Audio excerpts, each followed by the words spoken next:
Oh, yeah. All right, everybody. Welcome back. Tonight, we're going to have to ask why October stabbed themselves with a spoon. That's a really interesting thing to come into chat with. Important history questions. Right? Tonight, we are going to be finishing up our deep dive into the life of Benjamin Franklin. I'm your host. Exactly. I'm your host, Udo, and joining me tonight are, as always so far, my fantastic co-hosts. It's not like guest, it's co-host, because you guys are here too. Like, Tim, kind of a big deal, and Dr. Tom.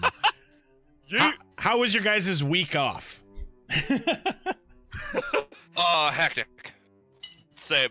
Yeah. Actually, the week off was perfectly timed for me. I took the fundamentals of engineering exam yesterday and have been hell binging textbooks for the past week or so. Hey. Yeah. Well, I'm glad that you guys had a good thing that you could do with your week off. For everybody who didn't know that we were going to have a week off, that was not planned. Here in my locality, we received a lot of snow all of a sudden, and it's not Which like we're not used to. Yeah. Well, Yeah. and the big deal is that it's not that I was perfectly content to just sit in my house and have a good time, but then the giant tree outside of my house decided to collect a lot of snow and bend at an uncomfortable angle towards my house, to the point of where I was like, oh shit, that is going to crash directly through my front room. And so, for safety, family and I got out of the house and we went off. But yeah. But now, we're back.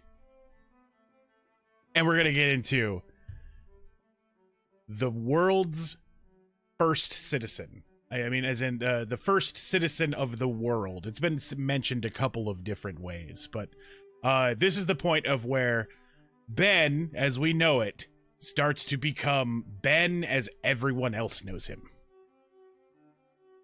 You guys excited for this? Yep. Okay, can I get just a little bit, of feedback, Tim, you're muted. Are you muted, Tim? There you go. Oh no, Tim's dead. Oh. Tim died. Hold on, we'll be good. Let's check in with chat here real quick. October says, I was trying to scoop ice cream, but I didn't let it soften. What is going on with my Discord? I don't know. Also, my face was in Tim's slot and was enormous. Yes, it was. October says, I was trying to scoop ice cream, but I didn't let it soften, and the spoon slipped, so I've got a spoon-shaped bruise on my palm. Oh, that's rough. Rhyme, welcome back. Rhyme says, look, is anyone getting naked in the stream, or do I have to tip tokens, or what? No, this is a professional. We all wear jackets, and soon I'll have my fez in. I'm still waiting. I ordered it from Turkey, so it'll be here, but I had to actually wait for the old lady to make it. Like, it's ordered from like a Rhyme says, if it's professional, why is Tom here? It's a rude. Good point. I would like doctor. Dick. I would like to point out, if $10,000 made its way into my bank account right now, I would immediately be naked. Excellent. Yeah, I'm not gonna say no to that offer either. Right. All right. I could never be on Twitch again and have $10,000, and that'd be cool. Right. I mean, fair enough. The only problem is that, I don't know, I think someday, when people discover how fucking entertaining and educational this stream is, I'll be able to make more than $10,000. So, one day, yeah, it's gonna work. I mean, gotta have hashtag goals, I don't know, Rhyme. Mountain Dew's pretty top shelf. Right. I will say this is Johnny Walker Red Label and it's shit. Right. But I like it. Right. Well, I mean, you gotta stick with what you know. Oh no, this is my good stuff actually. All right. Remember, before we get started, if you want to support the show, we do take bits, we take subscriptions, we take donations. Don't feel like you need to. This is for fun. We'll eventually be really big, and then we'll get that, like Google money. But if you want to support the show directly right now, we have merchandise available on our Teespring store. If you head over to teespring.com/stores/podcast-merch, which actually, I can't believe that I got that fucking name. Super amazing. Right. But yeah, as nice, Tim. yeah, as Tim demonstrated, he's got the if not for the brave actions of the heroic men of the 7th Heavy Battery and the Royal Australian Artillery, we would all be speaking emu today t-shirt. So I would like to point out, for anyone that has decided to order said t-shirt, do not expect to wear that the day you get it. It smells funny. yeah, they definitely, whatever their like sterilization or their like pressing ink. Oh, yeah. Yeah, wash it first. Yep. It's not like nasty, like gross. It's nasty chemically. But yeah. Yeah. But yeah, we're gonna get into Ben Franklin now. Motherfucking Ben Franklin. As always, everybody, remember that this is an educational stream. We're covering historic events and things like mythology. If you have problems with things that happened in history and dislike talking about violence, nudity, or other not very PC topics, get gone. This ain't the show for you, Chief. But hunger is the best pickle was one of my favorite one of my favorite quotes that we had here. The life and shenanigans of Ben Franklin. Once again, our primary source is Project Gutenberg's autobiography of Benjamin Franklin. You can type !Ben in the chat to get a link to that for free. It is a free to read document on the internet. So if you'd like to see where some of our research came from, that is where it is. Now, last we left off, Ben Franklin had only done a few things. He did a lot of missionary women. So much, right? So much that he had to be a two-part story. So he was born, somehow surviving the miserable life of the late 1600s. Indentured servitude. Well, yep. His mother's sister was a major part of the Salem witch trials. He became a vegetarian to save money and to get more work done. He went to the oldest school in America. He was an indentured servant to his brother. He invented the swimming fins. Go ahead. Indentured servitude to your brother is still so fucked up. Yeah, very much so. He pretended to be an old woman for over half a year. He escaped his indentured servitude early. He was a part-time old woman. Right. He was laughed at by his future wife. He got the straight ripped bod by working super hard. He went to England to start a business. He was then stranded in England, broke and with no way home. Good job. He spent bread. Right. He spent a lot of time with mercenary women. He tried to bang his friend's mistress. He had a child with a mercenary woman. He got a job and learned secret British printing techniques.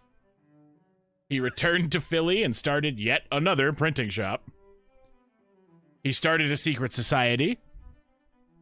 He created the first police force in Philly. He invented the volunteer fire department and the library. He joined the Freemasons. He married a married woman. He started a newspaper, then took over the other newspaper in Philly. Started his almanac. Accidentally trolled a man so hard that he created the Jersey Devil. I wouldn't say he accidentally trolled him so hard. I would say he trolled him so hard he accidentally created the Jersey Devil. Yeah. That's a better way of putting that, right? Yeah. He became the postmaster of Pennsylvania. then the Postmaster General of America. He continued writing articles for other papers, pretending to be other people. Retired. Also abused. Go ahead. I was gonna say, also abused the shit out of being Postmaster General. Right. Yay, corruption. Right. He invented the Franklin stove. He invented more modern streetlights. He invented the glass harmonica, and he invented the flexible catheter. Right? It's a lot better than a stiff catheter. Right, exactly. Yeah. I mean, that's That a just makes- really good invention. That just makes my everything clench. Right. It's definitely not the best, but all right. So, things that we missed. I actually, I continue to research while I'm researching, and sometimes I look back, and it turns out there was some stuff that I missed, and it's just because these aren't things that are covered every time. Just aren't covered. The other kids. What? Yeah, we talked about William, the illegitimate child of Ben and a mercenary woman from England. But Ben actually had 2 other children. We should at least mention this, So he had Sally, whom we will hear more from in today's episode, and Francis, who passed away at the young age of 4. In a harsh, harsh world, to be sure. Yeah. About the death of Francis, here's what Ben had to say. In 1736, I lost one of my sons, a fine boy of 4 years old, by the smallpox taken in a common way. I long regretted bitterly, and still regret, that I had not given him the pox by inoculation. This I mention for the sake of the parents who omit that operation, on the supposition that they should never forgive themselves if a child died under it. My example, showing that I regret, may be the same either way, and that, therefore, the safer should be chosen. Vaccinate your damn kids! Vaccinate your fucking kids! Yup. Going back to as early as the late 1700s, Ben Franklin was speaking about go vaccinate your children, right? The Gamer News Party says TLDR, he said the anti-vaxxers are retarded. I mean, yeah, definitely. He was calling out anti-vaxxers. Yep, he was calling them out 230 years in advance. Right? This is going to be a problem someday, and I'm putting in my piece now. Right? Poor Richard's Almanac, 230 years from now. Vaccinate your damn kids. Exactly. When he was stranded in England because there wasn't the money that was supposed to be there when he got there, that was also Christmas Eve. Oh, yeah. Merry fucking Christmas, Ben. Like, and when Ben wrote the do-good letters, I learned that it did not come out that he was the do-good letters publicly until 55 years later in his autobiography. Oh, wow. Yeah. So no one knew who the widow do-good was until his book hit the shelves, right? Right. Rhyme says that pox vaccinations were gross as fuck in that day too. Correct. They would take cattle pox, right? They would actually take it from cattle and then just rub it, inject it, straight shoot it, snort it, and then you'd catch you'd catch the cattle pox, which would then inoculate you towards the human version. Oh, yeah. Yeah, but I mean... Yeah, because the cattle pox was way less bad. It was basically the equivalent of intentionally catching a cold to make so you didn't get the flu. Right. Yeah. But on a much more virulent / lethal scale. Exactly. Yeah.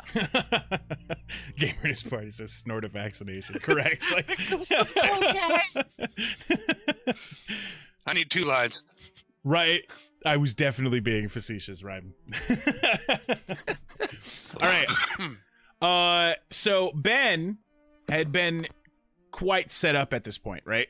Not only was he retired, but he set up a wicked set of passive incomes for his businesses that he owned.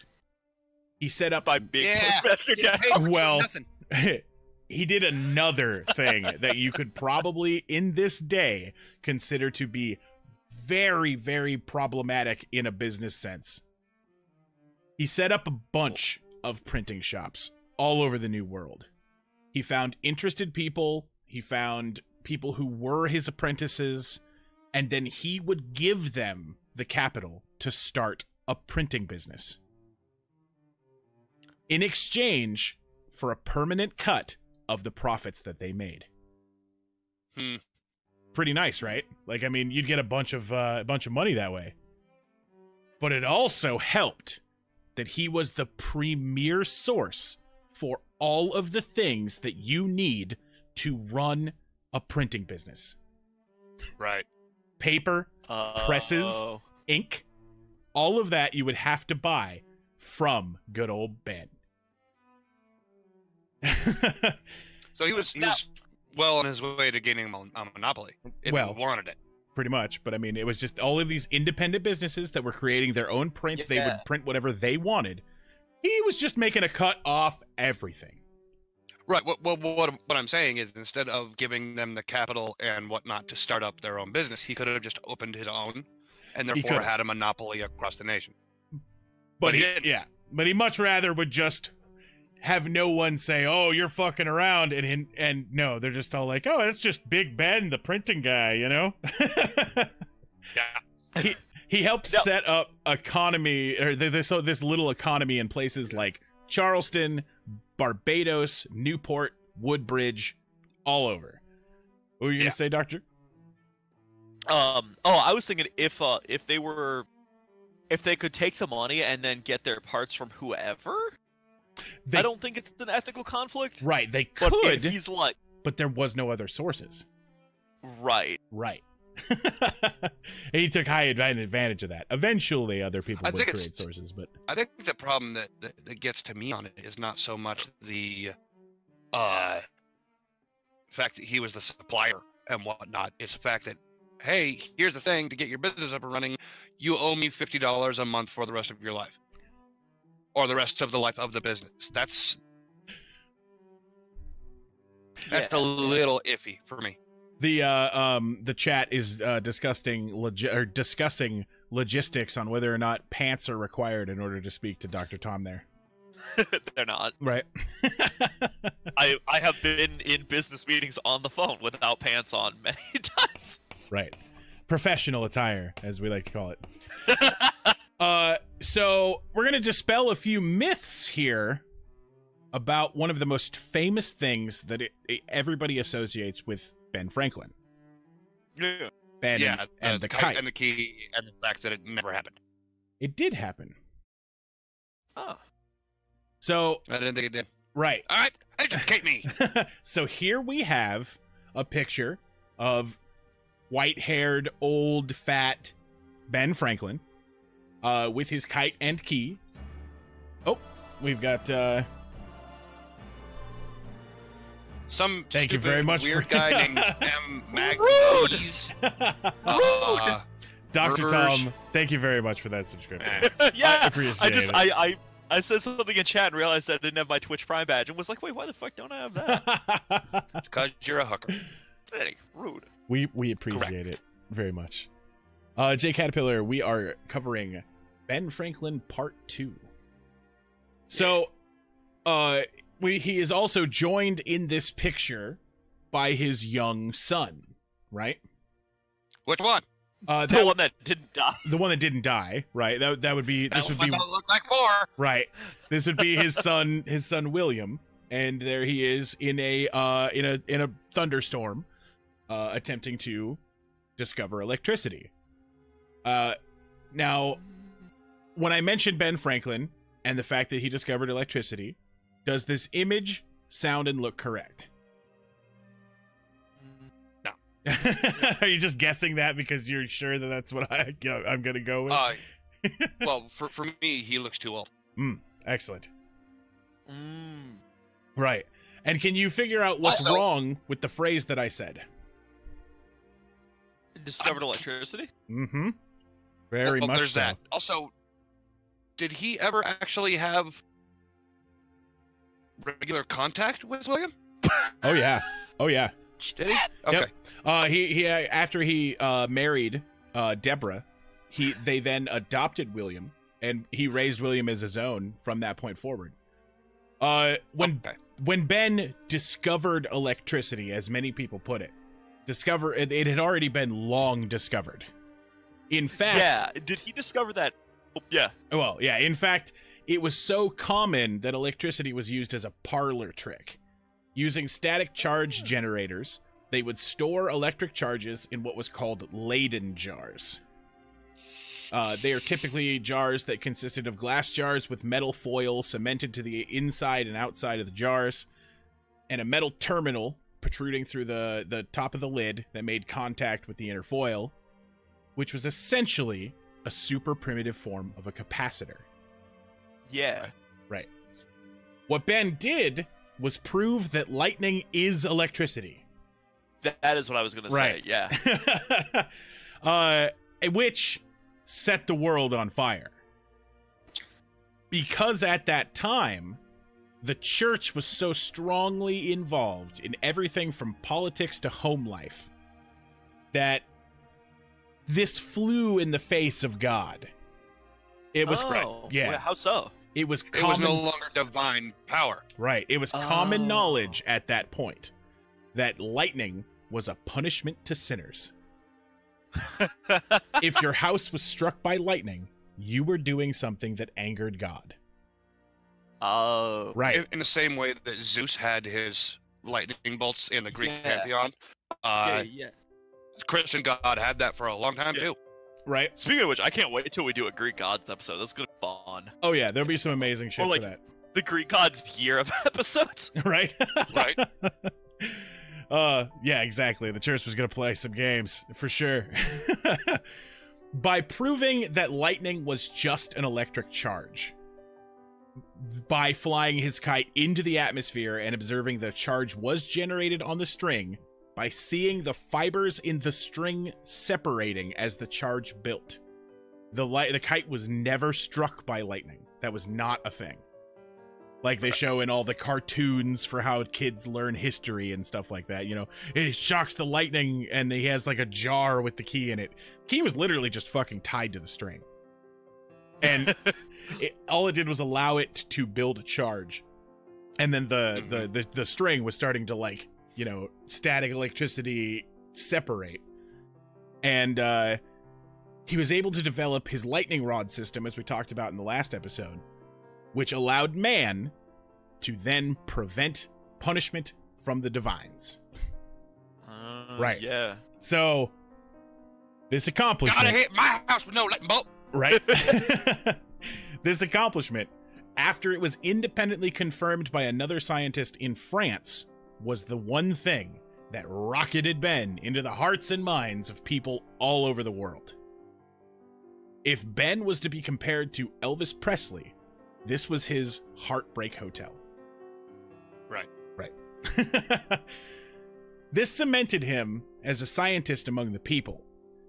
This would help him greatly in the years to come, because now, everyone as far away as Europe and Russia knew who he was. Yeah. Right?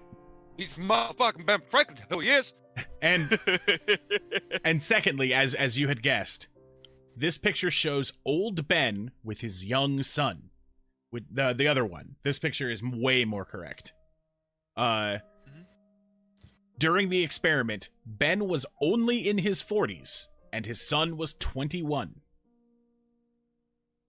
We've covered a large stretch of Ben's life. We're about to cover the other large stretch of Ben's life. Right. Yeah. It was two adult men in a windy field flying a kite in the middle of the night. Something in modern times that would likely lead to an arrest of some sort. Rhyme says he liked the French because he was a body old man. Yeah. Yeah. Yep. I'm not sure why people thought it would work the way it portrays. String isn't the best conductor and burns easily. You're correct. Yeah, like, yep. you shock a kite with lightning, it's just going to catch on fire. Well, not only is it going to catch on fire, but while string is not the best of conductors, it still can conduct a little bit. Right. And it can conduct more than enough to kill you. Right. I was thinking, especially if it's wet. Struck by lightning. Yeah. Yeah. All right. So Ben felt that his time had come. He was going to settle down to a lifetime of quiet retirement and scientific research. And hookers. All right. We could tell how well that went. Exactly.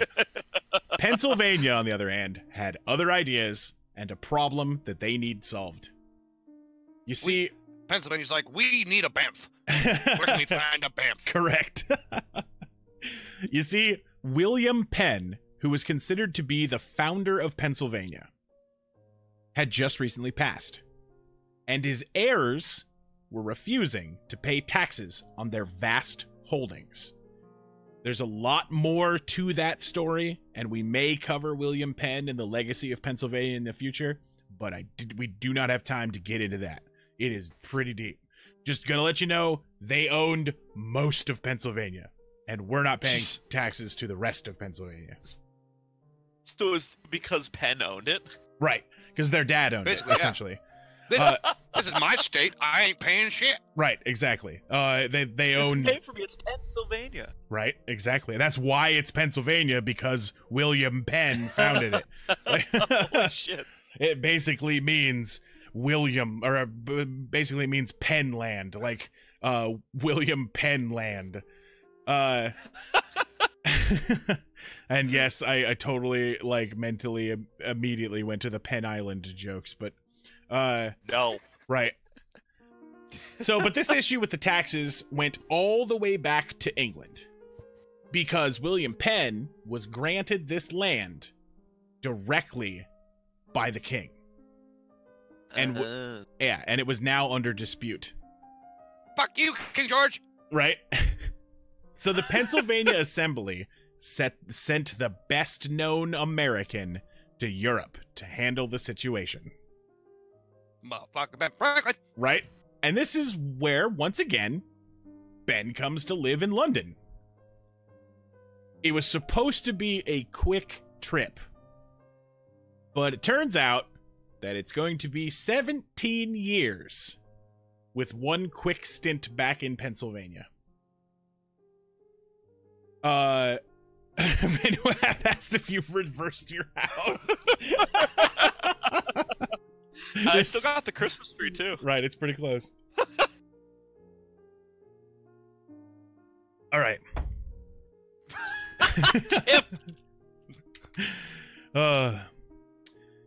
So,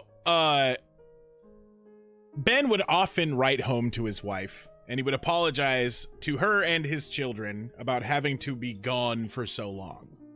But he would push his stay longer and longer. And now we're going to learn the reasons why. Mercenary women. Well, I mean, that comes later. And again and again. Right. He's like sandwiched by periods of mercenary women. It's great. Right. Benjamin Franklin lived in London in a house at 36 Craven Street. Ben was stationed there as an ambassador for the colonies. He would entertain a lot of influential guests and allow other brilliant minds access to the house, which was essentially a scientific playground. Most of the house was filled with tools and experiments, and because even though he was a busy statesman, science still called to him on a deep level and his eternal curiosity was never quite sated.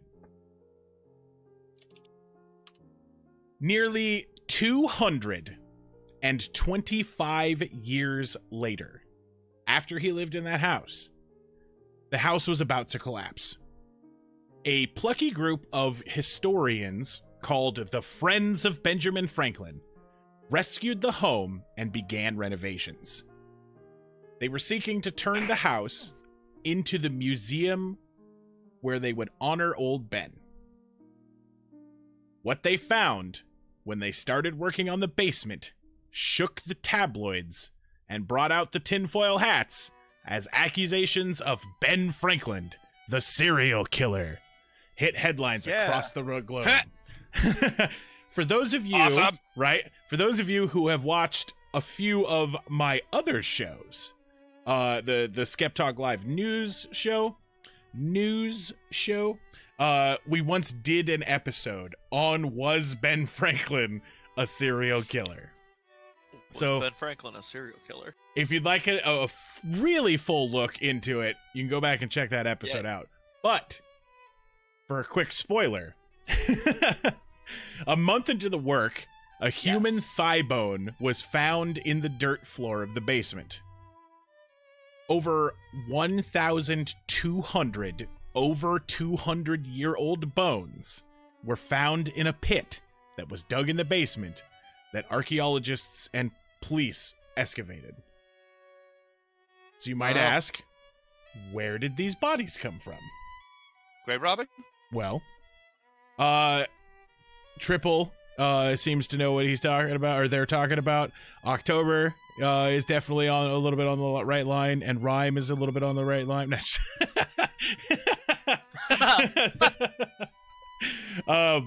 So Ben's crazy science house was definitely an oddity at the time, but a mass murder location, it was not. It was much more science-y. Although there might still be at least a little bit of crime. Among the bones found in 1998 at 36 Craven were the remains of 15 different humans, adults and children. You see what Rhyme said? No, I'm not sure. Look at Jack. For those of you listening later on the audio version, Rhyme in chat said, "I disagree. I bet he murdered some pussy in that house." I mean, it is Ben. Yep. So, Yeah. they showed dissection marks made by 18th century surgical instruments. A femur bone that was found cut cleanly through, probably used to demonstrate the proper technique for amputation. Skull fragments showed drill holes that were made by a trepanning device, which was a pre-industrial trepanning. Okay, trepanning, a pre-industrial revolutionary practice, though rarely still performed today. Yeah, it was used a ton in South America, where it was actually considered actually pretty beneficial, because they use like coconut water as like a rinsing washing agent, as opposed to using like water or soap and water or anything like that these days. And coconut water is absolutely sterile. So they would drill a hole through your head to quote unquote relieve pressure. And there were people that had it done like 20, 30 times throughout their life. And Rhyme is mentioning that this is a stage in history where bleeding to restore the bilous humors was still a thing. Yeah. That Delta Boy, thank you very much for that follow. Welcome to the Illuminati, the most educated group on Twitch. I would like to point out the Ben Franklin house in London is 4/10 of a mile, so 2/5 of a mile away from the seat of government for England. Cool. Like, it's right smack dab in the middle of politics lane. And he would spend a lot of time working that. Yep. So, additionally, excavators found the remains of several different animals in the pit, horses, cows, pigs, and even a turtle spine. So Turtle Ben, spine? yep, Huh. yep, they have a full body system inside of the shell. Right. I just find it weird that they found the spine but not the shell. Yeah. That Delta Boy, welcome to the show. Glad to have you here. So up until Ben, along with his landlord's daughter's husband, William Hewson, opened an autopsy school in the house. Now, he did know this guy in other ways, and that guy was an established medical professional who had recently come on hard times with the guys that he was working with prior, and was kicked out of the group because he was making too much progress and making the other guys look bad. So they kicked him out and stole all of his accreditation. Like, they just, yeah. So Ben, once he found out that this guy was, hooking up with his landlord's daughter, he was like, we should work together, and we should open an autopsy school. Up until the 17th century, dissections and autopsies were illegal in most of the world because of the lack of understanding of the why you would want to cut up a body, combined with the religious issues of cutting up a body. Right. Considered anathema. Right. This gradually changed when the autonomical theaters were set up in many more civilized cities. And this was so doctors and students could learn about human anatomy. Gaining entrance to these theaters were essentially like getting into sold-out Broadway plays. You would need influence, connection, bribes. They would need, this was a big deal. I want to see something get cut up. Right. So the bodies were there because of the school, but why were they still there, and where did they come from? And the answer is just like everybody in the chat was saying. It's a dude in the back getting drunk. Right? Oh, yeah. Part of the answer was the Murder Act of 1752. This allowed for capital punishment to have the following provision. The body so delivered to the said companies of surgeons shall be dissected and anatomized by the said surgeons or such persons as they shall appoint for that purpose. This wasn't to promote scientific learning. This was added to scare criminals. Because if you get caught, not only are they gonna hang you, they're gonna give your body to the crazy science people. And they're gonna cut you up. They go get your meat bits. Now, hey, at least they're getting some use out of the remains. Yeah. Getting your dollars worth. exactly. Ropes aren't cheap. Right. Oh my god. Now, there is no way that farming people sentenced to capital punishment was going to be enough to cover what they needed to cover. Yeah. And while it's not proven that William Hewson resorted to grave robbing, and he totally resorted to grave robbing, and he probably didn't murder anybody. It seems likely, considering the range of the amount of bones that he had, that he at least paid grave robbers for bodies, if not doing the deed himself. So, in short, bodies could be smuggled from graveyards and delivered to the wharf at the end of the street, or snatched from the gallows at the other end. Right? Yeah.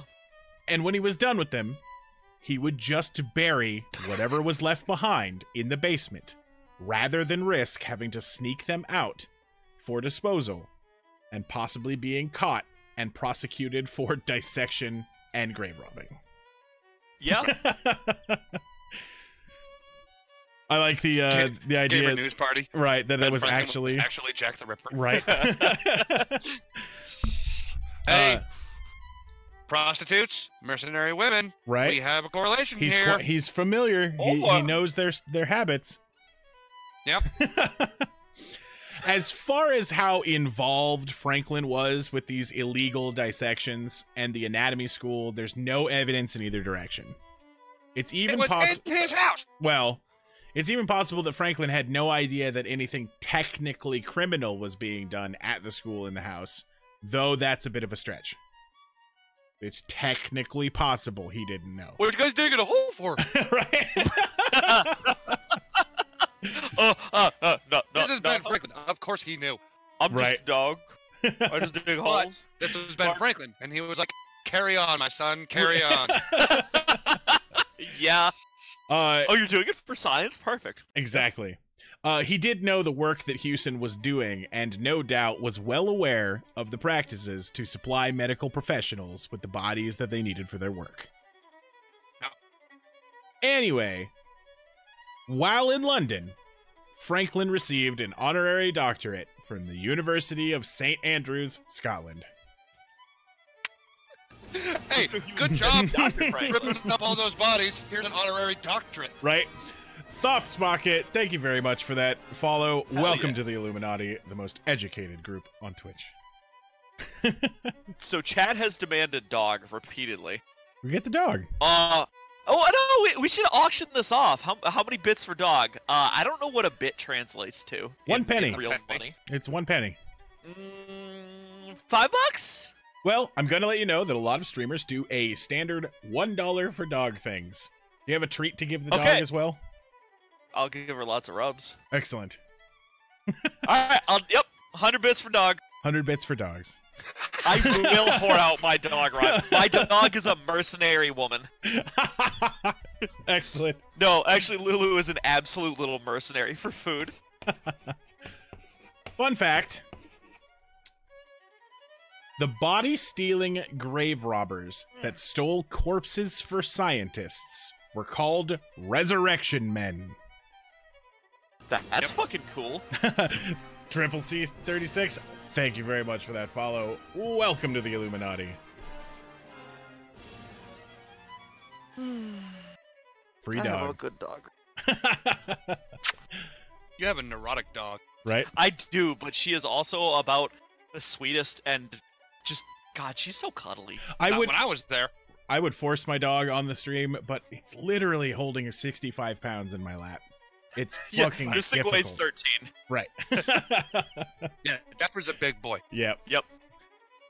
So, meanwhile, March 22nd, 1765, the British Parliament imposed an action that to this day is considered the spark of the revolution.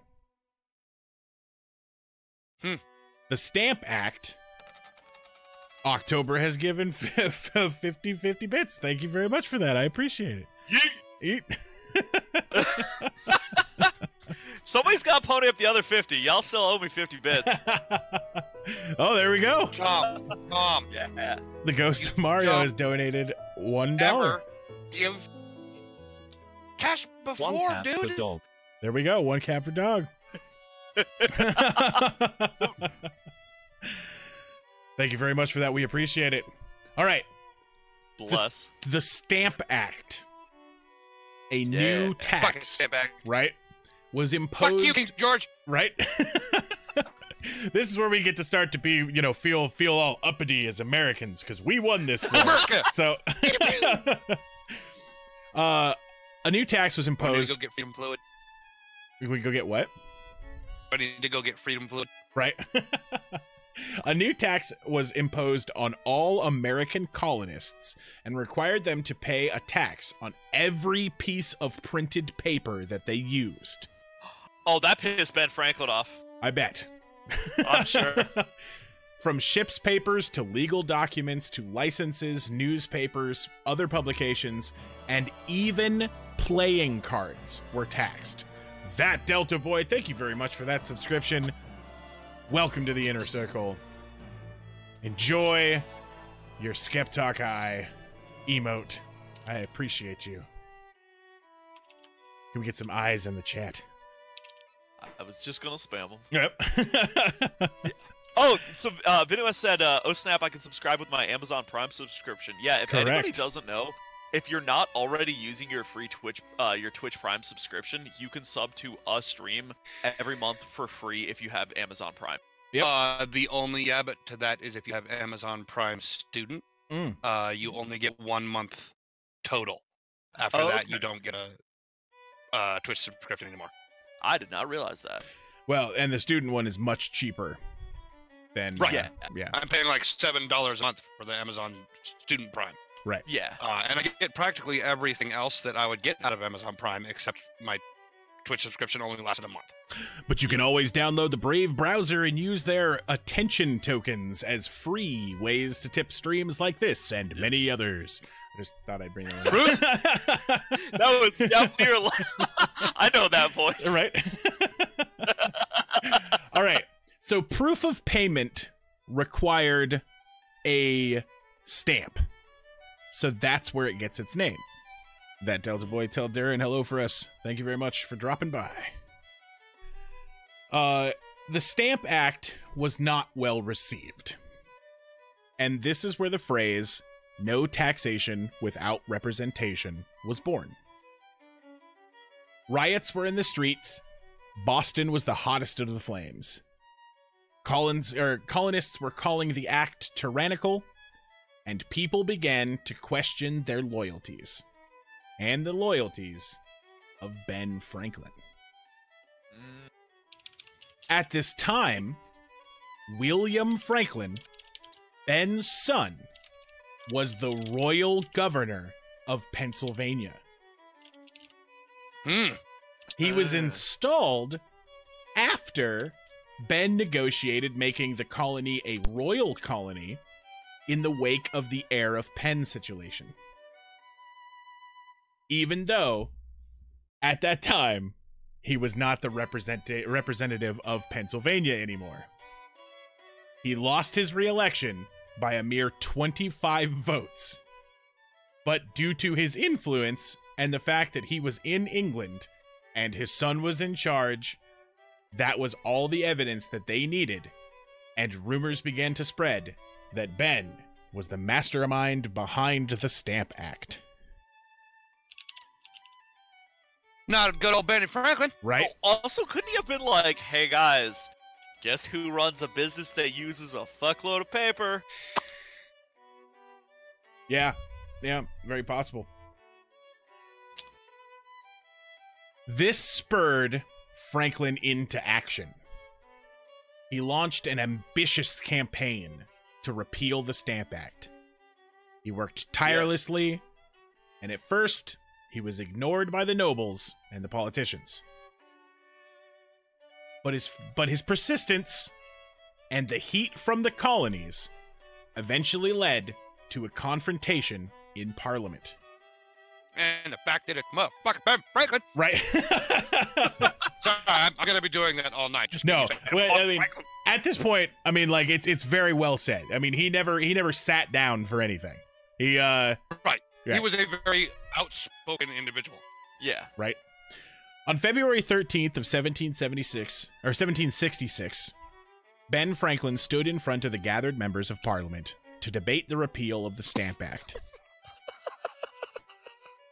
Edmund Burke later described the event as a master being quizzed by a panel of schoolboys.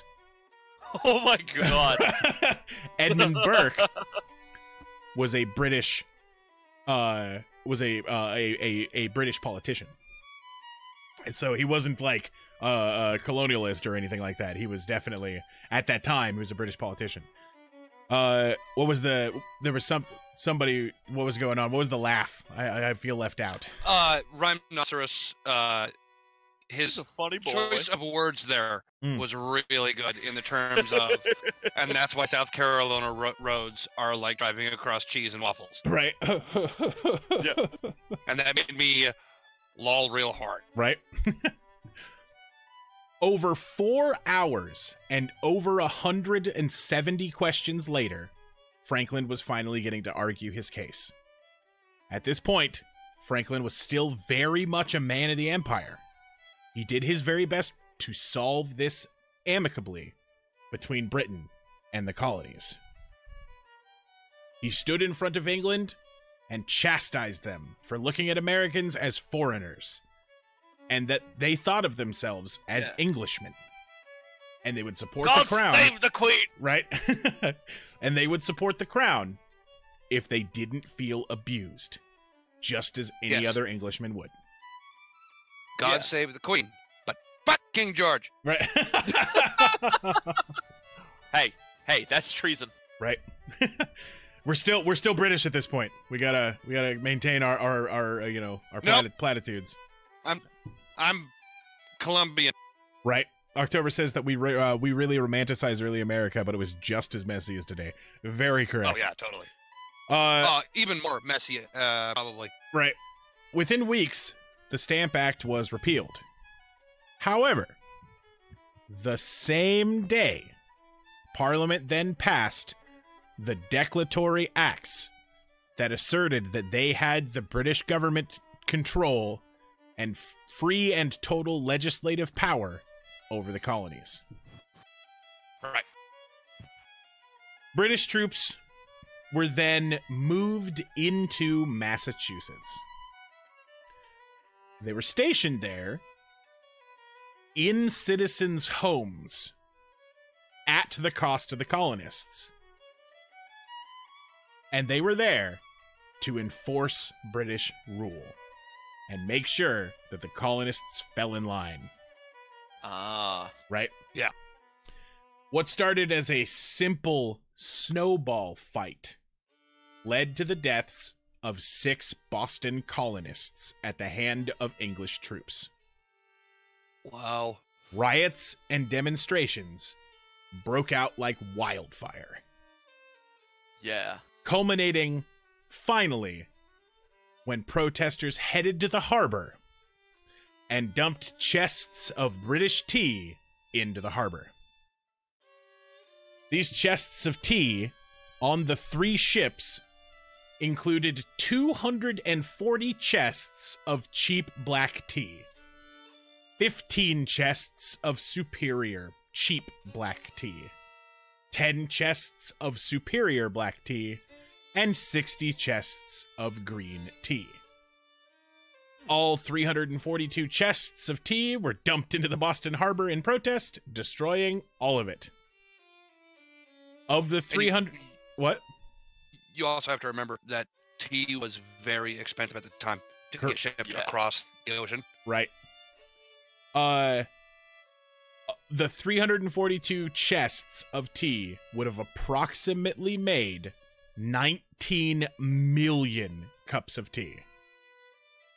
Right. That's a lot of goddamn tea. And instead, it just made 1 harbor of tea. Just go down to the harbor. Right. Yep, just dip it out. Rhyme says, the founding fathers were colossal assholes. Any true student of history will tell you that the oddball hero worship that they get is absolutely out of control with their characters as people. When the houses of power are shaking trees, it's about money for them and not for thee. It isn't to say it didn't work out for us, but we've got a lot of misconceptions that need to be broken through. I don't see how you want to do without beating the shit out of people with collegiate level textbooks in there may be more soon. My guess is IMHO, in my humble opinion. Maybe. But yeah. You also have to remember that this is a time where the only people allowed to vote were white males who owned land. Correct. Yeah. And I try to show a lot of the shortfalls here on the show. I definitely this is an entertainment show. I'm not that tries to pretend to pass as a true history show, but just remember, it's all entertainment. All right. Fun facts. There was a 4th ship. Oh. The 4th ship ran aground in a storm off of Cape Cod and never made it to the Boston Harbor. Huh. So not all of the tea was destroyed. It's all right, guys. We only lost one ship. We still had 3 ships made it to the harbor just fine. Right? Just for us to blow the fuck up. Second, the Boston Tea Party was not about money. The import tax on the tea imposed through the Tea Act was actually lower than what the colonists were already paying. The colonists were not fighting the tax itself, but the fact that the Tea Act had been created in British Parliament with no input from the American colonists. Hence, no taxation without representation. Yeah. Third, tea smuggling. This was a drawback that nobody thought of when the Tea Party went down. Now that the British tea was off the table, it was estimated that 90% of the tea drank by American colonists after this was then smuggled in. Coffee drinking also highly benefited from the Tea Party as a result of boycotts on British tea. Yep. Ah. Need your caffeine fix. Right?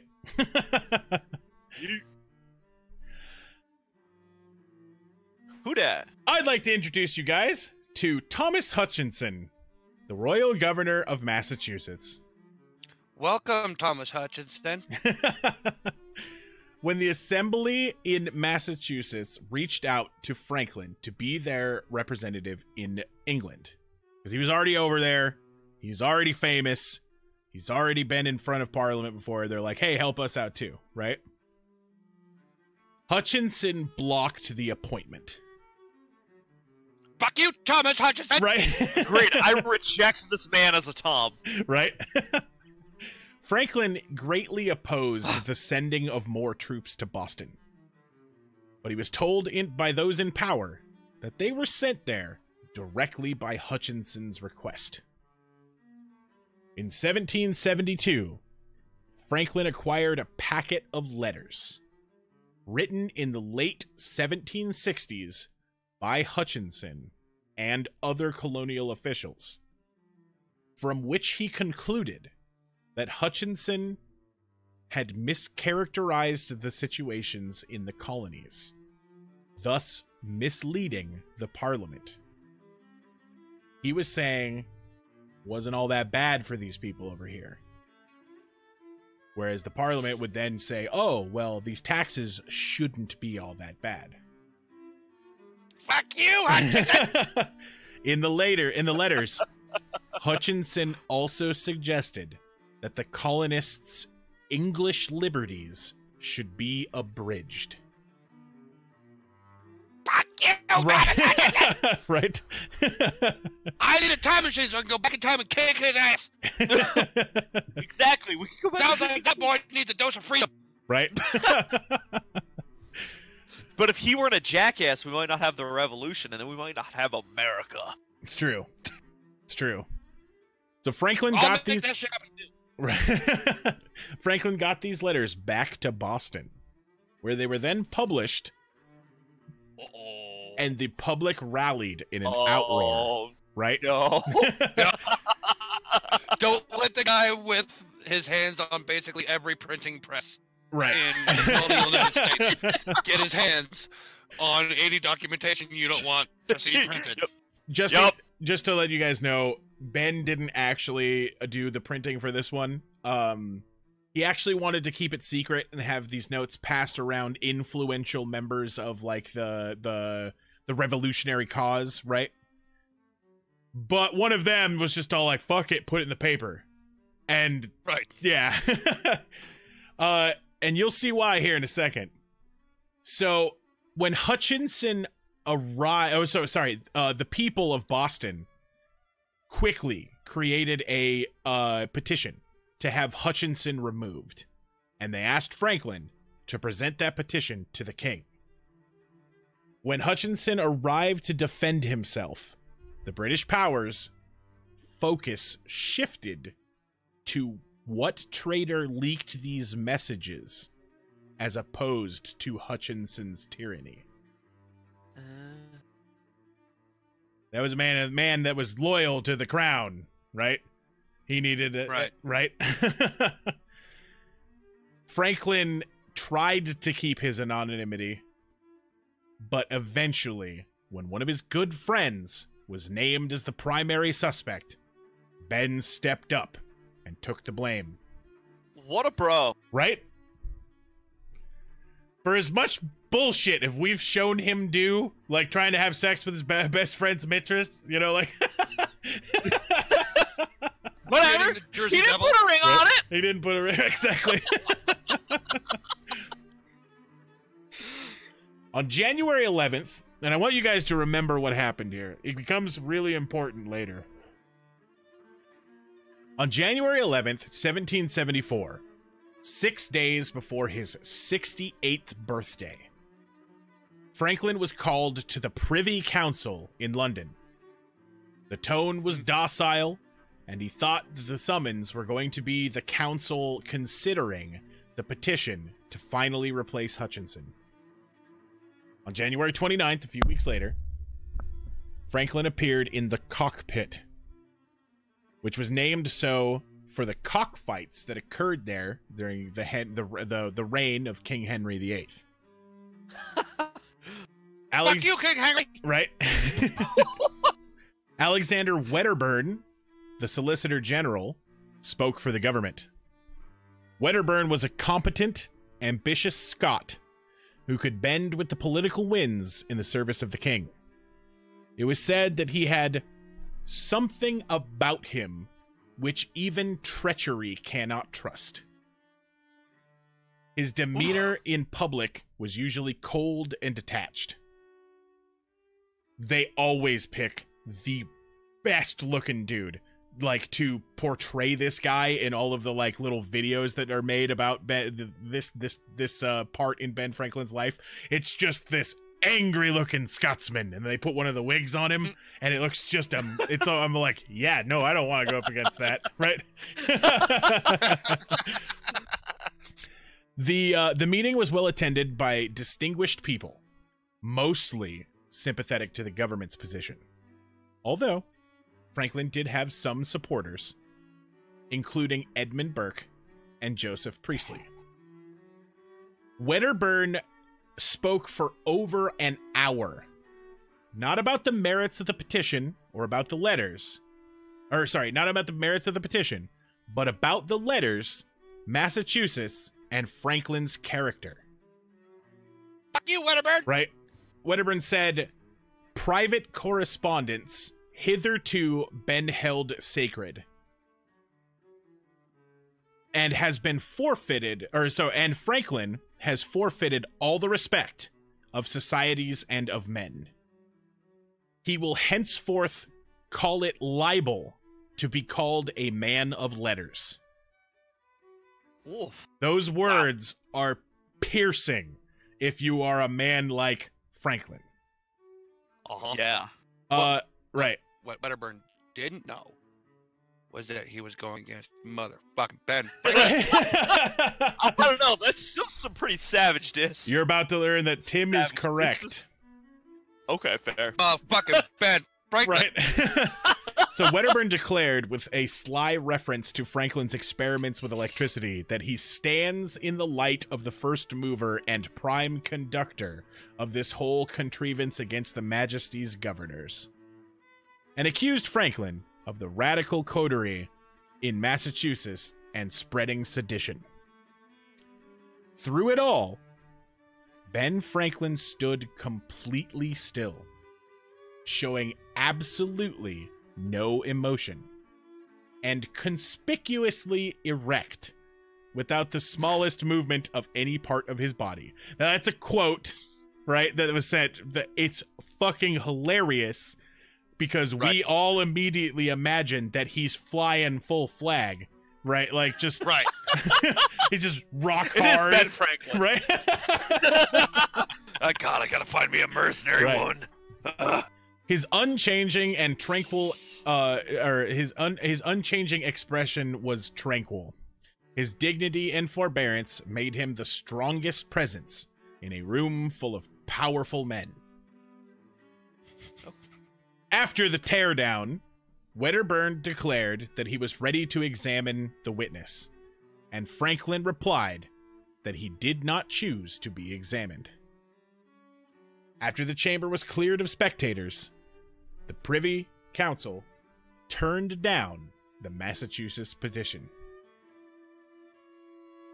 So things are not looking too good for old Ben, right? Yeah. They get a little bit worse.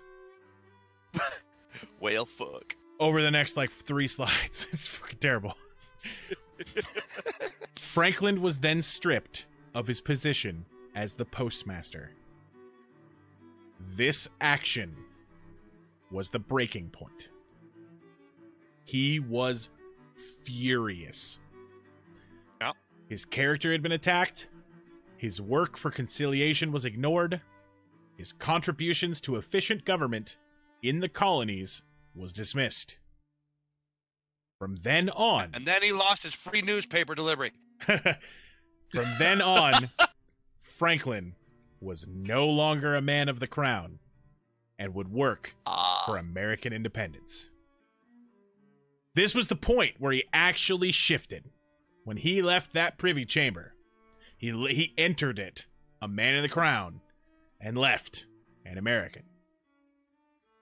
He was quoted as saying quite a few times that, he was still strongly a man of the empire, right? A lot. Yeah. But now we have identified the point. While Ben prepared to leave England for what might have been the final time, he received dark news. His wife, Deborah Franklin, had passed away of a stroke. Now, don't get too sad for old Stone Cold Ben. In February of 74, Benjamin wrote that he had hoped to return home in May. In April and July, he wrote again, assuring that he was going to set sail soon, but soon never came. He was married for 44 years and spent the last 17 away from her. Oh my god. Now, don't get too mad at old self-sacrificing Ben either. Because in 1774, he wrote a letter in which, for the first time, he used the phrase, "my dear love," but she was too ill to respond and even acknowledge it. Her fear of ocean voyages is what prevented her from traveling with her husband. She spent many years at home alone. And aside from his random shenanigans, scientific adventures, and other political, things that he was doing, Franklin was in England trying to keep peace between America and England, after all. So, until that poo-pooed all over it. Right.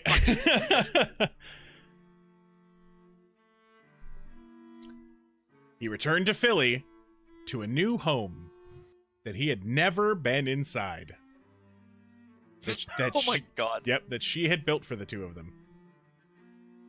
He found himself in a city preparing for war. Facing down an entire country who had just put a warrant out for his head. He fled England, so they coming to get him. Yeah. Right? Oh, Bloodmaster! I do have a huge head and tiny typewriter. It is very true. Just...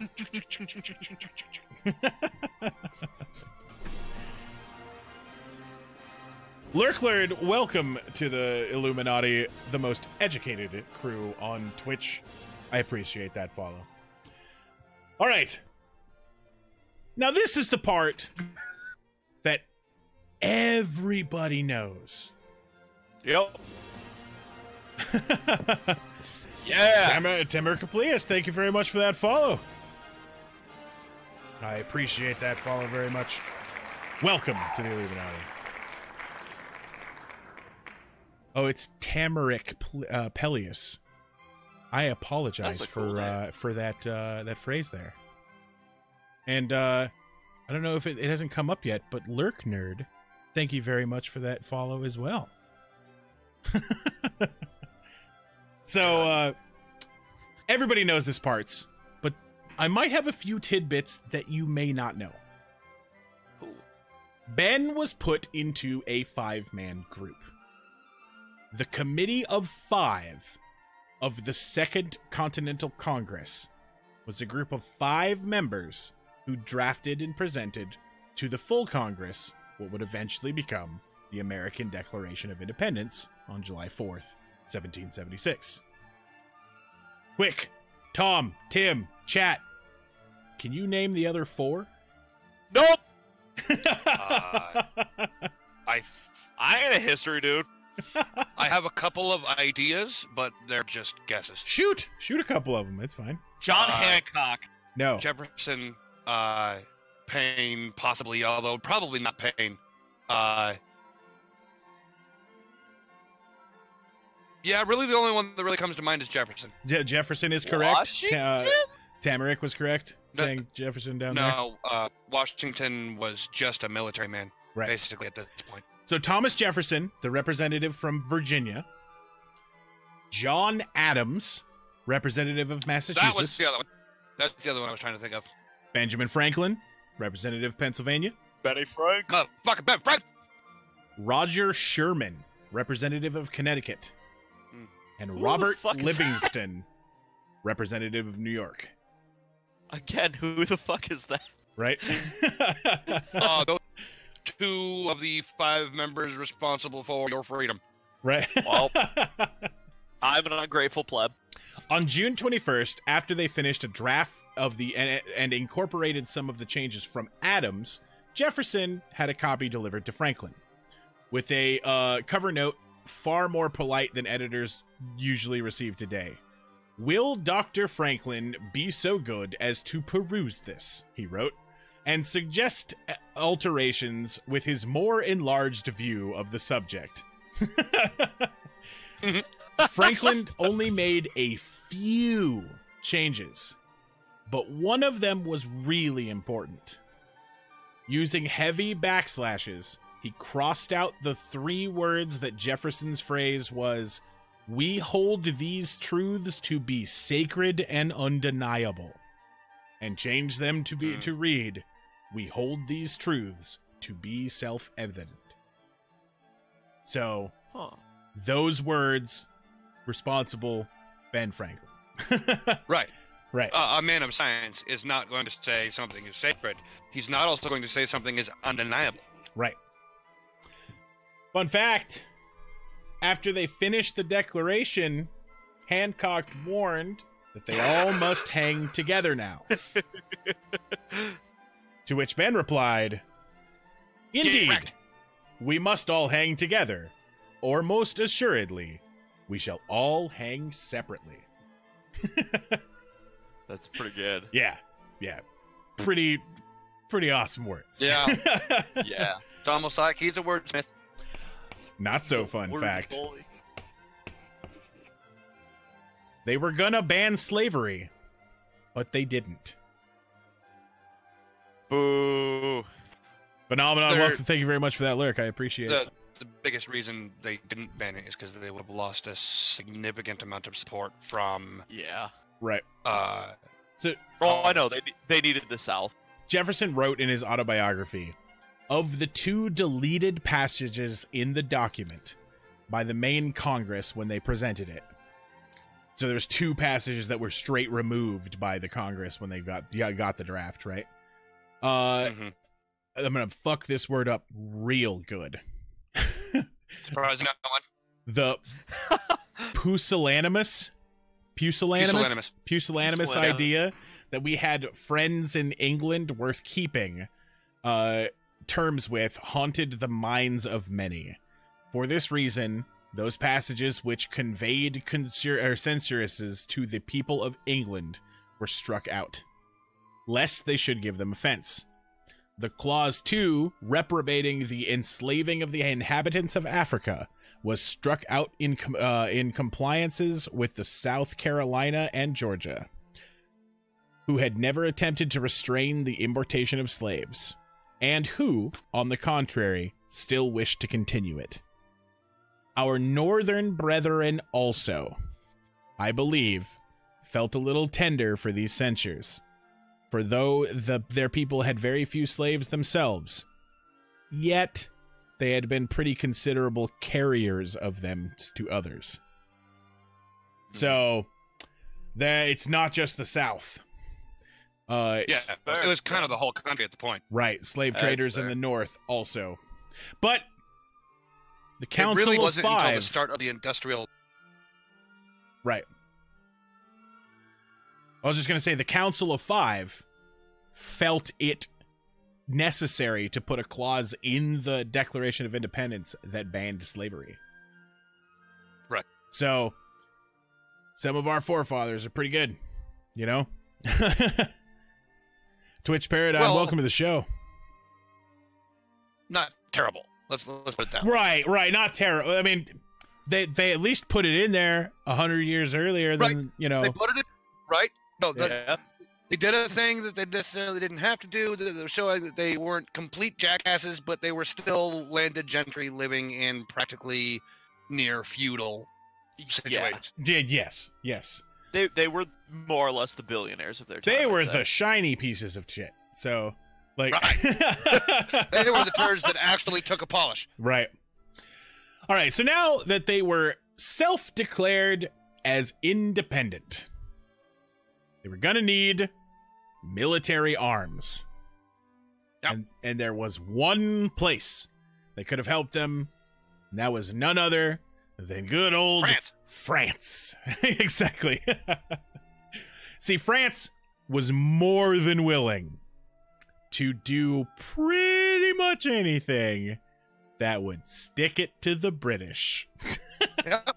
What? This will put off the British? Let's do it. Right?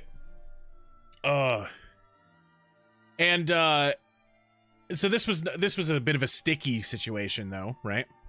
France did not want to back a loser in a fight against their rival. But they also didn't want to lose out on a potentially powerful ally. So they needed to be convinced of the worthiness and the capability of America. Congress knew one man who was good for the job. One man! Right? The now 70-year-old Ben Franklin. Damn. We have traversed another 30 years of this man's life. Yep. Who dat? One thing to mention. This is a period of... Oh, Twitch Paradigm, thank you very much for that follow. Welcome to the Illuminati, the most educated crew on Twitch. One thing to mention, this is the period of time where our story overlaps with another absolute fucking legend. JPJ? Right, that's right. JP, hell yeah. Dave. If you are as soon as that picture showed up and Tom was like, who's that? I'm like, oh, you're dead, Dave. Right. I forgot. I'm sorry. If you're interested in checking out that story, everybody in the chat, check our episode on John Paul Jones. It's amazing. So if you don't, you're going to get yellow fever. Right? Yeah. John Paul Jones. Watch that episode as your... Fun fact. I was going to say watch... Oh, go ahead. I was going to say watching that episode is vaccinating against yellow fever. Very much. The John Paul Jones is the inspiration for this podcast. I watched something and they talked about John Paul Jones and I was all like, I want to talk about John Paul Jones. Like, so that's why we're here. Mass Historia is based on John Paul Jones.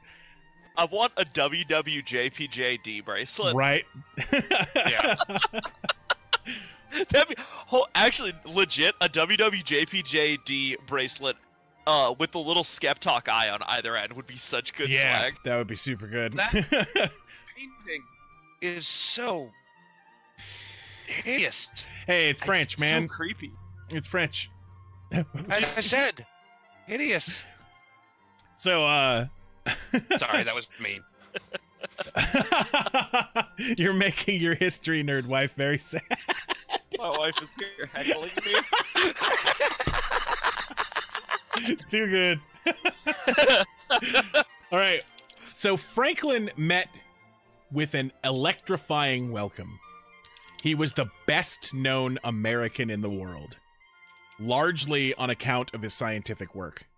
But no one could say with any authority what exactly he was doing in France. Because mercenary women. Right, yeah, right. They sent him there by himself at the beginning. If the British had intercepted Franklin on his voyage to France, the American would have been executed as a traitor. But instead, he stayed in France until 1785 in a critical role as one of America's first significant diplomats. The French greeted Franklin with open arms. And he became a pop culture icon. Yeah, it's Ben Franklin. Images of Franklin wearing a fur coonskin hat instead of the standard wig that most politicians would be found wearing were very commonplace in France. He was seen in paintings, engravings, medallions, rings, snuff boxes, and commemorative hats. Like, Franklin fucking merchandise being sold. Straight up Michael Jackson of his day. Right? He made himself part of the upper society in France using his charm, wit, learning, and despite his struggles that he had with the native language, on December of 1777, nearly a year in France without making really any visible progress, Franklin engineered a giant diplomatic victory for the United States. Was this the Louisiana Purchase? No. This was if you remember from the John Paul Jones episode when John Paul got the first salute. Okay. Yeah. This is when the French. Louisiana We'll go ahead. Oh yeah. Sorry. Go ahead. The Louisiana Purchase was until 1803. I just looked it up. Right. Okay. The And French. now that I think about it, I think that was under Jefferson. Right. The French foreign minister, Charles Gravier, the Count of Vergennes. I'm going to fuck up a bunch of French words, too, by the way. I apologize to anybody with a French And ear. I'm not gonna correct you on these because I don't know Right. shit about French. It's a good thing my wife can't hear the stream because she speaks pretty good French. Well, she could correct me, and that would be awesome. I speak enough that I might be able to. Excellent. This is when the Count officially acknowledged the United States as an independent country. Gamer says he did show up to court like that, didn't he? Yeah, every time. He just Also, I figured out what bothers me about this painting so much. the weird Why baby are their faces. eyes so fucking blue? Right. Well, and it was Like, I looked it up. I'm pretty sure Franklin had brown eyes, just to start. right. It's romanticized. This picture is on purposely. Right. It's Right. fucking creepy. Right. That does not look like a 70-year-old man. Right. No. This is how That they looks saw like him, though. They saw him That all. that looks like somebody like sliced off a baby's face and glued it into like this portion of my head. It does. Franklin had learned several weeks earlier that the Continental forces had defeated the British handily at the Battle of Saratoga. The cagey diplomat used that factor, combined with the news of British occupation of Philadelphia, to convince France to provide financial and eventually military support to the revolutionary effort in America. A formal treaty with France was signed a year later. But meanwhile, when John Adams arrived to join the American delegation, he was absolutely blown away with what was going on with Franklin. He was a rock star. Everyone was talking about Ben Franklin. When people met Adams for the first time and found out that he was an American, they would immediately ask, if he knew Ben.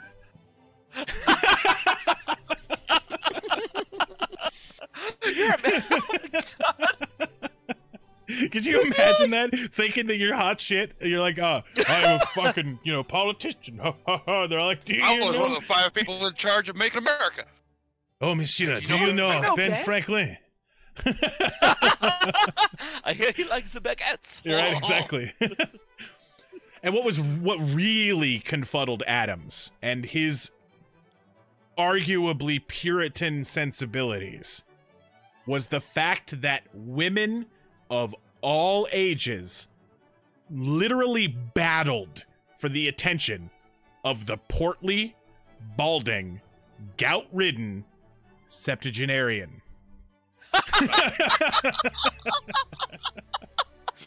Ow! I stubbed my toe on my desk. Oh. Laughing. Now you feel what Ben felt. That's gout. Right? Whatever, gout boy. Gout feels like you just permanently stubbed your toe on some shit. It's fucking terrible. God, that sounds awful. Adams came away appalled at Franklin's extravagant living at the taxpayers' expenses and his heavy social schedule. Perhaps with a bit of envy, Adams was quoted as saying, "Franklin, at the age of 70-odd, has neither lost his love of beauty nor his taste for it."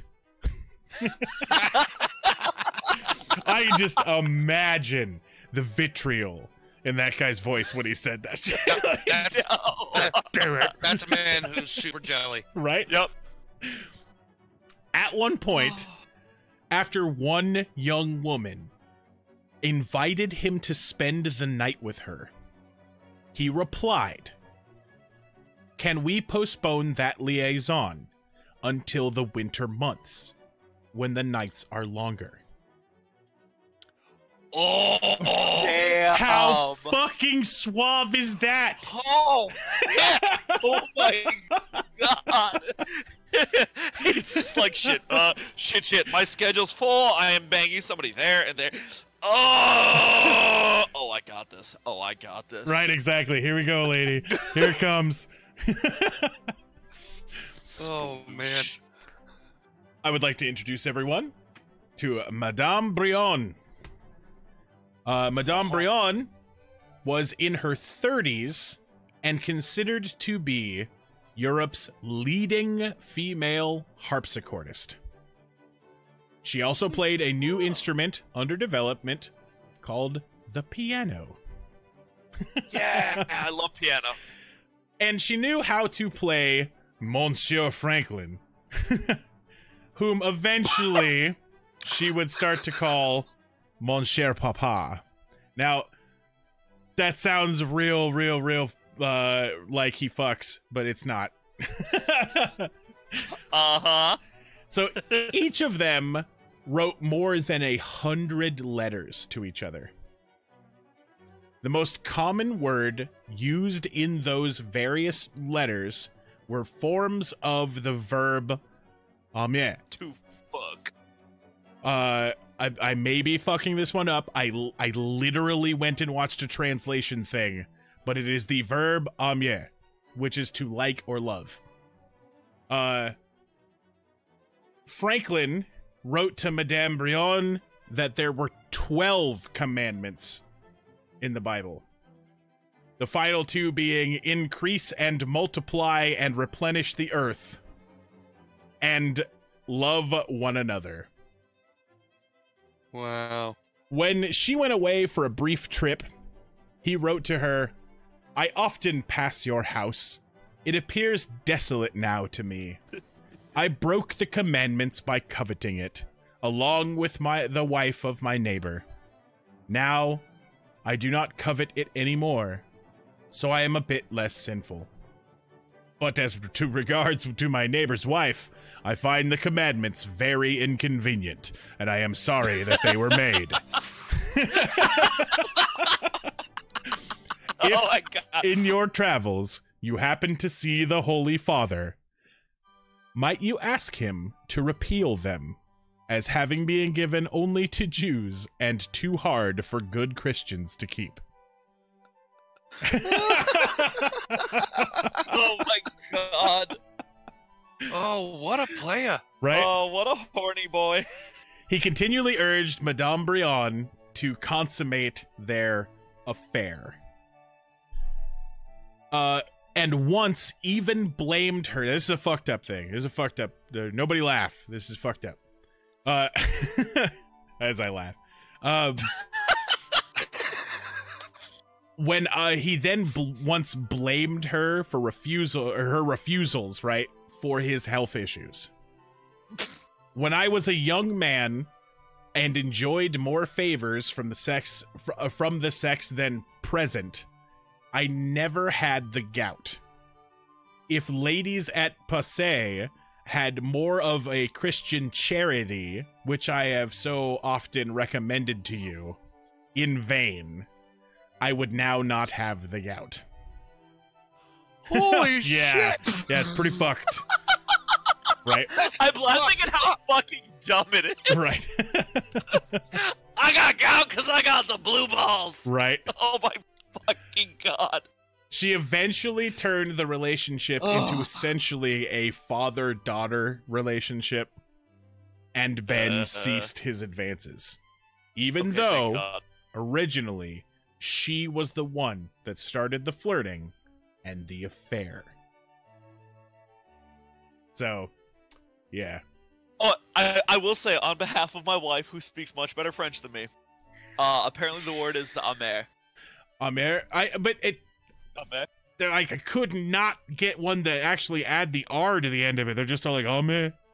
They just stop. Yeah. The R doesn't get pronounced like. Excellent, I like did it then. Amer. M-A, yeah. Excellent. Yeah, like the verb to speak is parler.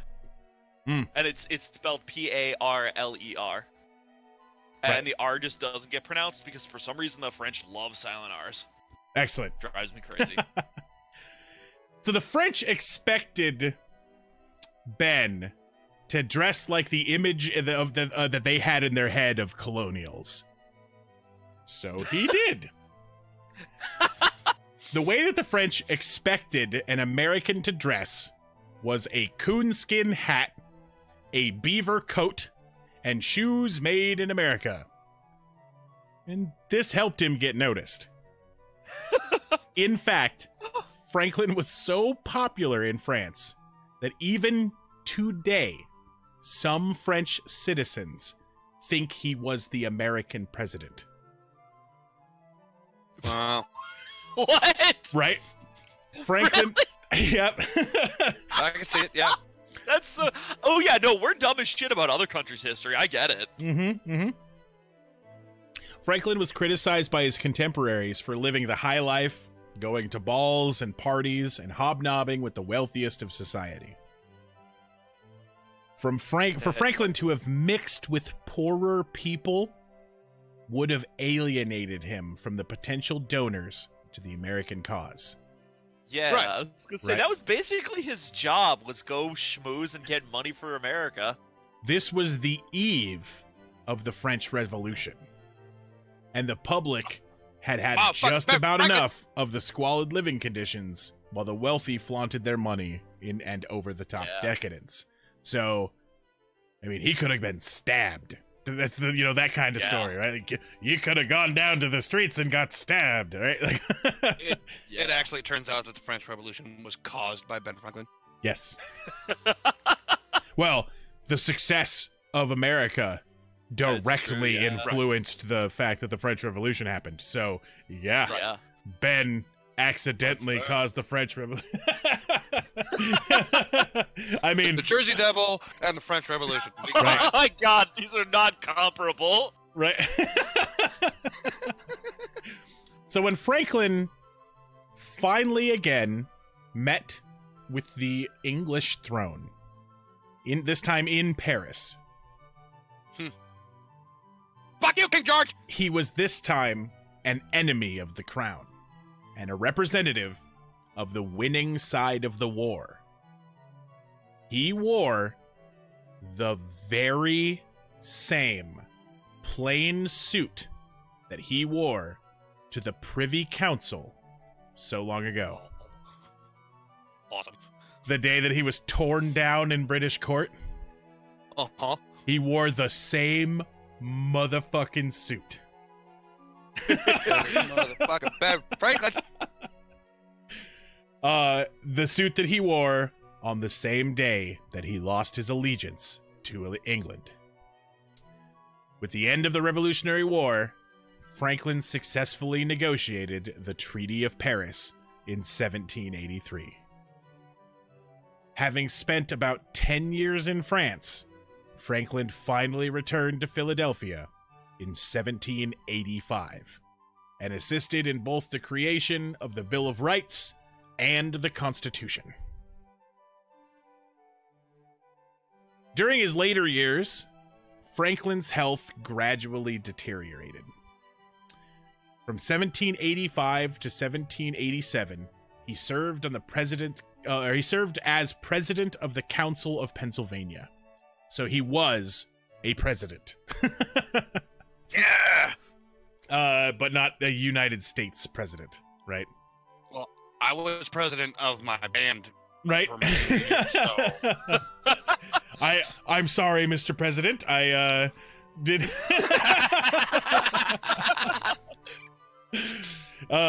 His last major appearance in public was during the Constitutional Convention, which took place in Philadelphia on May 25th, September 17th, 1787.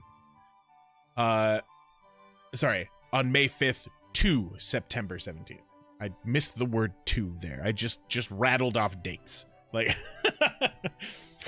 as a representative of the state of Pennsylvania, he prepared a speech before signing the Constitution, but he felt too weak to deliver it. He let James Wilson, the representative of Pennsylvania, read it for him. Franklin had his first attack of pleurisy, which is a... Pleurisy, What? right? Yeah. What's that? It is a lung infection or pneumonia. Mhm. But that was when he was 21. 8 years later, he had a recurrence and an abscess on his left lung, which left him susceptible to future attacks. At 44, he had his first gout attack. Later in life, he suffered from repeated gout attacks and had a large bladder stone, which confined him to bed. These disorders associated with the high uric acid related to diet, age, and genetics, and possible exposure to lead were what started to lead him to his downfall. On his sickbed, his daughter, Sally, told him that she hoped that he would live many more years. He replied to her, "I hope not." This shit sucks. Yeah. I can't pay. Yeah. Ben Franklin died on April 17th, 1790. Fuck. I start to get excited or at this point a little bit like, hold it together, Udo. Like and I start messing up shit, but I'm trying to be, adult here and not cry on stream because of a man that I never met. But anyway, he died with his grandsons, William Temple and Benny, at his side. His daughter, damn it. I feel so bad right now. Sally, yeah. His daughter, Sally, these were her children. 4 days after his death, his physician, Dr. John Jones, provided the, and it's not John Paul Jones, not that Jones. I mean, right. Provided the Pennsylvania Gazette, the publication which Ben previously owned, with an account of Franklin's health during the last 2 weeks of his life. It was reported that 16 days before his death, he was seized with a high fever without particular symptoms until the 4th day, when he complained of pain in his chest, coughing, and difficulty breathing. 5 days before his death, an abscess formed in his lungs, which suddenly burst. He continued to throw up, his lungs were continuously pressed by the abscess, and he was unable to breathe. He passed away quietly at 11 o'clock at night. That sounds like a pretty awful death. Holy Yeah, crap. yeah. Pretty rough. Yeah. Franklin's genius was internationally acclaimed, with Immanuel Kant describing him as the Prometheus of modern times. Wow. That's a Wow. really, really big compliment. Yeah. Right? David Hume hailed him as America's first great man of letters. George Washington had this to say about Ben. If to be venerated for benevolence, if to be admired for talents, if to be esteemed for patriotism, if to be loved for philanthropy, can gratify the human mind, you must have the pleasing consolation to know that you have not lived in vain. His many roles in life, besides being one of the U.S. founding fathers, an inventor, and a scientist, we should not forget that he was a printer. And in 1728, at the age of 22, he wrote his own epitaph. Oh, nice. Wow. The body of Benjamin Franklin, printer. Like the cover of an old book, its contents torn out and stripped of its lettering and gilding, lies here food for worms. But the work shall not be wholly lost, for it will, as he believed, appear once more in a new and perfect edition, corrected and amended by the author.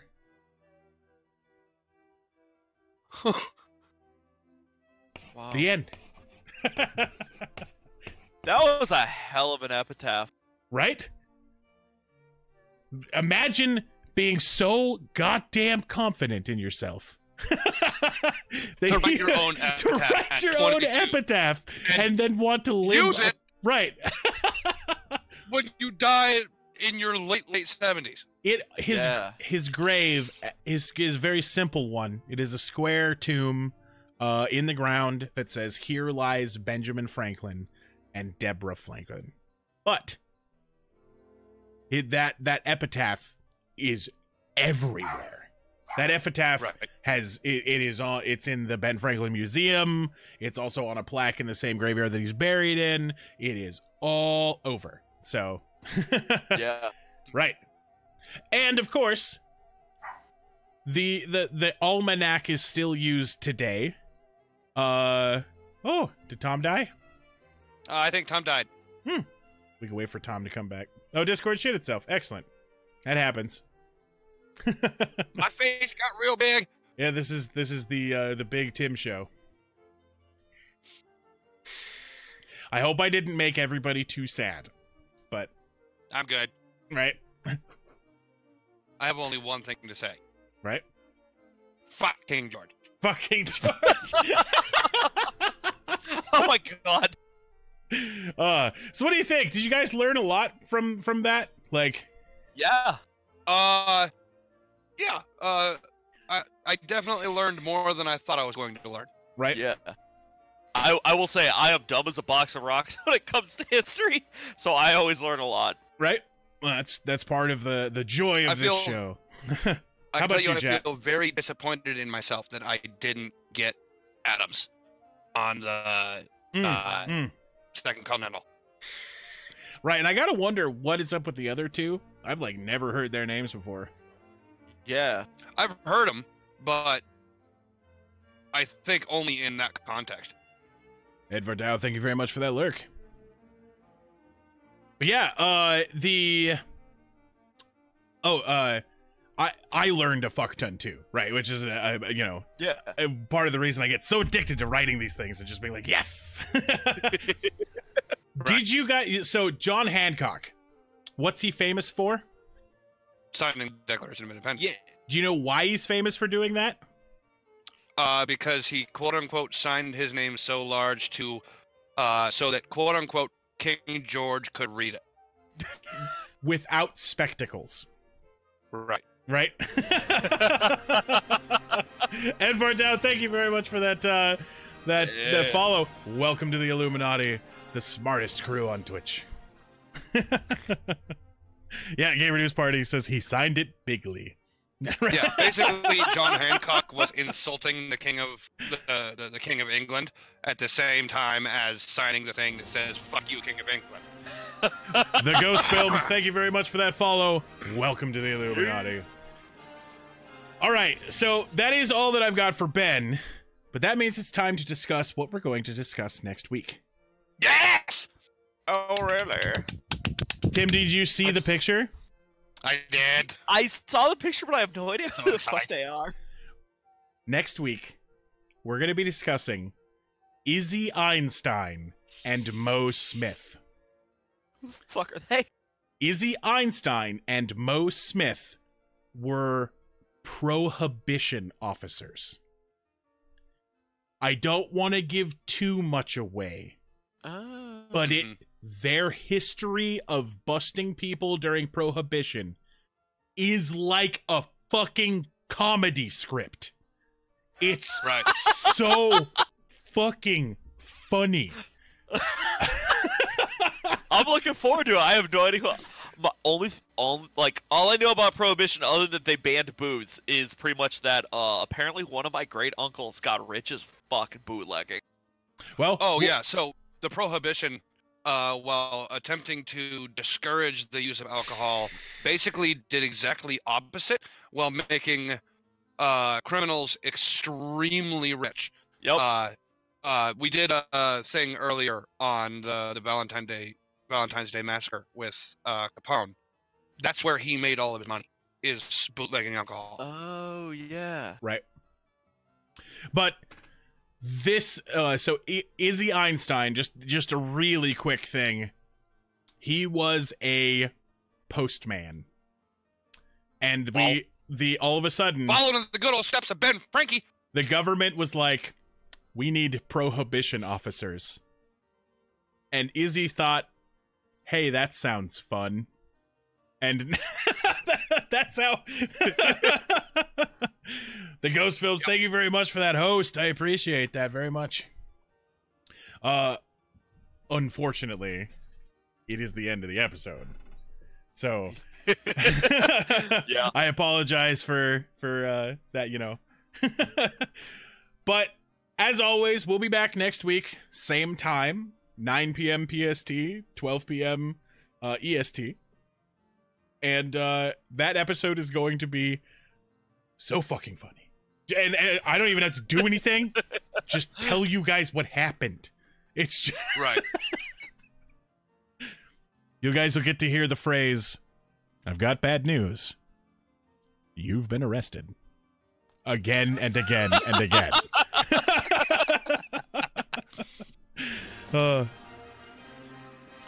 Hell yeah.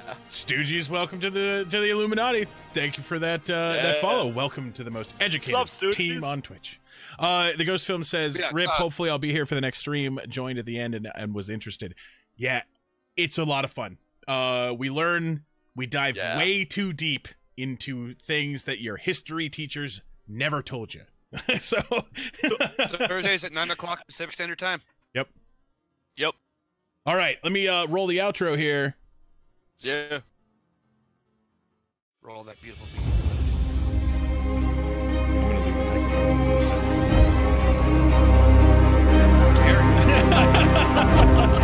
Wait, so can they hear us right now? Oh yeah. Sure can. Oh, God.